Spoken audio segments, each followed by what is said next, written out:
பட்டியல் சிறப்பு தீவிர திருத்தம் எஸ்ஐஆர் தொடர்பாக பொதுமக்களிடையே விழிப்புணர்வு ஏற்படுத்தும் வகையில் தேனியில் வீதி நாடகத்தினை மாவட்ட ஆட்சியர் தொடங்கி வைத்தார். தேனி மாவட்டத்தில் வாக்காளர் பட்டியல் சிறப்பு தீவிர திருத்தம் பணிகள் கடந்த சில நாட்களாக தொடங்கி தீவிரமாக நடைபெற்று வருகிறது. வாக்காளர் பட்டியல் சிறப்பு தீவிர திருத்த பணிகளை நவம்பர் 4ஆம் தேதி முதல் டிசம்பர் மாதம் 4ஆம் தேதி வரை நடைபெற்று வருகிறது. இதற்காக நியமிக்கப்பட்ட அதிகாரிகள் வாக்காளர்களின் வீடுகளுக்கு சென்று கணக்கெடுக்கும் பணிகளை மேற்கொண்டு வருகின்றனர். மேலும் பொதுமக்களிடம் படிவங்களை வழங்கி பூர்த்தி செய்த பின் அவற்றை பெற்று வருகின்றனர். இந்த நிலையில் இது குறித்து பொதுமக்களுக்கு விழிப்புணர்வு ஏற்படுத்தும் வகையில் விழிப்புணர்வு வீதி நாடகம் நடைபெற்றது. தேனி புதிய பேருந்து நிலையத்தில் நடைபெற்ற இந்த விழிப்புணர்வு வீதி நாடகத்தை மாவட்ட ஆட்சியர் ரஞ்சித் சிங் தொடங்கி வைத்தார். பொதுமக்கள் தங்கள் வாக்காளர் அடையாள அட்டை திருத்தம் மேற்கொள்ளும் பணிகளையும் வாக்காளர் பட்டியலில் தங்களது முகவரிகளையும் சரிபார்க்கும் பணிகளையும் முன்வந்து மேற்கொள்ள ஒத்துழைப்பு தர வேண்டும் என மாவட்ட ஆட்சியர் சார்பில் தெரிவிக்கப்பட்டது.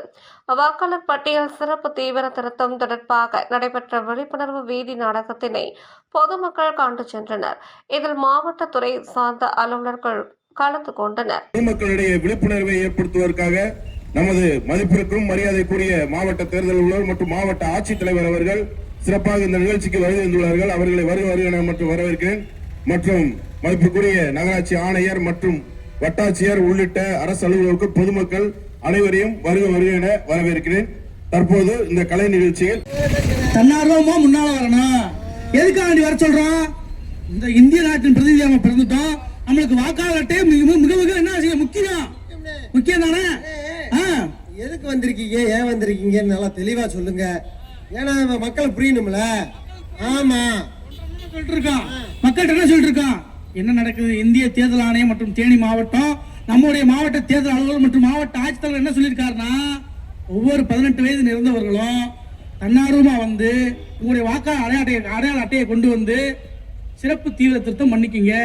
அதுல என்னென்ன பிழை இருக்கு, அதுல வந்து உங்க பாட்டி எப்படி இருப்பாங்க, வயசு பிள்ளை மாதிரி கொமரி மாதிரி இருக்கு. அன்னைக்கு வந்து 19-20 வயசுல எப்படி இருந்தாங்களோ அப்படி இருப்பாங்க. இன்னைக்கு வயசாயிருச்சுல, அந்த போட்டாவை திருத்தம் பண்ணணும். அப்படியானே? சரிண்ணே, எனக்கு கல்யாணம் ஆயிடுச்சு. கொண்டாட்டி திண்டுக்கல்ல கட்டி கொடுத்தேன். திண்டுக்கல்ல இருந்து கட்டி கொண்டு அந்த வீட்டு தேனியில இருக்கு. அது நம்ம பேரை மாத்திக்கலாமா? இன்னும் பிரச்சனை இல்ல. வாக்காளர் அடையாள அட்டை மாத்திரம்ல, உங்க ஆதார் கார்டு இணைச்சா போதும். அந்த ஆதார் கார்டுல இன்னைக்கு எந்த முகவரியில நம்ம இருக்கோமோ அந்த முகவரியிலேயே நம்மளுக்கு வாக்காளர் அடையாள அட்டை வந்துடும். சரியா? இதுல வயது திருத்தம் இருக்கு. நிறைய பேர் வந்து 25 வருஷத்துக்கு முன்னாடியே எடுத்தது இந்த ஒரு திட்டம். இன்னைக்கு வந்து ஒரு எத்தனை பேர் வந்து ஒரு வயதின் முதிர்வு காரணமா இறந்து போயிருப்பாங்க. அவங்கள நீக்கம் பண்ணணும், புதிய வாக்காளர்களை இணைக்கணும். மற்ற இதுல நிறைய விஷயங்கள் இருக்கு. நிறைய பார்த்தா மக்கள் நிறைய படிச்ச மக்களா இருப்பாங்க. அவங்க எல்லாம் தெரிஞ்சுக்கிட்டு போய் சொல்லணும். எப்படி சொல்லணும்? படிக்காத நிறைய பேர் இருப்பாங்க, வயசானவங்க இருப்பாங்க, நம்ம பக்கத்து வீட்டுல ஏதோ ஒரு மாற்றுத்திறனாளி இருப்பாங்க. அவங்ககிட்ட என்ன சொல்லணும்? அண்ணே, இப்படி வந்து நம்முடைய மாவட்ட ஆட்சியர் அருமையான ஒண்ணு கொண்டு வந்திருக்காரு.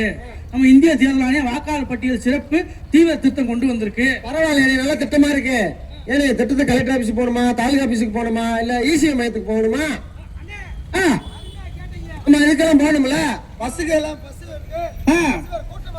கூட்டமா இருக்கு. வேலை வெட்டிக்கு போகணும். அப்படி கேளு. இதெல்லாம் இருக்க கூடாது. அனைத்து மக்களும் கஷ்டப்படக்கூடாதுங்கிற வண்ணம் வீடு வீடா வர்றாங்க. வீடு வீடா வந்து என்ன செய்யறாங்க?